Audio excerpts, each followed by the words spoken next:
Bonjour à tous, nous sommes dimanche matin, il est 3h52 et je me suis réveillé avec une question qui me taraudait, qui me turlupinait. Euh, où en sont les bancaires?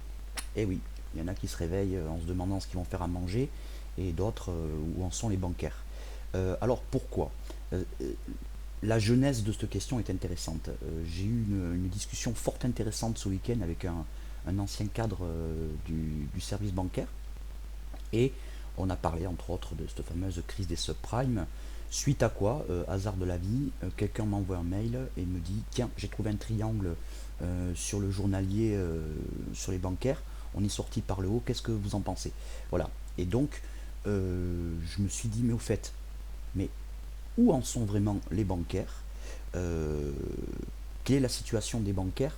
Et notamment, sachant que le marché a de la mémoire, euh, où en sont les bancaires par rapport à la crise des subprimes? Quelle lecture faire de ce qui s'est passé ces dernières années? Et on va voir pourquoi ça m'a turlupiné. Alors ici, là, à compter de mai 2007 jusqu'à mars 2009, et on peut même dire jusqu'à nos jours, mais cette descente-là, aux enfers, c'est la crise des subprimes. Alors, lecture graphique.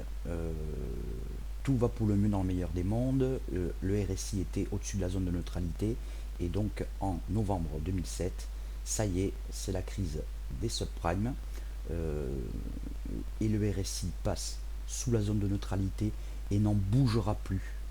Il n'en bougera plus jusqu'à juillet 2013. Bon, mais petite précision, mais quelle est cette banque qui est tant descendue et qui a fait du surplace? Eh bien en fait c'est pas une banque que vous avez sous les yeux, c'est le CAC Bank, c'est-à-dire c'est l'indice de la somme des sociétés bancaires qui font le CAC 40. Donc en gros ça nous donne une représentation globale et non pas détaillée, d'accord, des bancaires. C'est-à-dire qu'au sein de ce même indice, il y en a qui vont surperformer totalement et d'autres sous-performer. Et puis l'indice CAC Bank, lui, il va synthétiser. Mais en tout cas, il nous donne une vraie idée claire de où en sont les bancaires. Alors, euh, pourquoi c'était important de se poser cette question? Parce que effectivement, en juillet 2013, ça y est, le RSI passe au-dessus de la zone de neutralité. Ça avait fait l'objet de quelques points du marché que j'avais fait. Si vous cherchez sur YouTube, il y a des vidéos là-dessus que j'ai faites. Je disais, attention, on a une possible reprise des bancaires. Et effectivement, sur le court moyen terme, ça s'est traduit par de fortes envolées des bancaires. Néanmoins, si on regarde beaucoup plus globalement, regardez où nous sommes. Nous sommes à quelques pouces d'une résistance majeure, hein, voilà, ici, qui, effectivement, si elle était franchie, eh bien, libérerait du potentiel, pour le coup, du gros potentiel de reprise. Euh, Par contre, voilà, hein, le RSI est sur la zone de neutralité, pardon, il est même joli, même propre. Le stochastique reste collé sur ses hauts. Alors, je vais par contre le régler. 4, 3, 3. Et je vais le mettre en simple. Voilà, pour avoir une lecture justement plus. Voilà.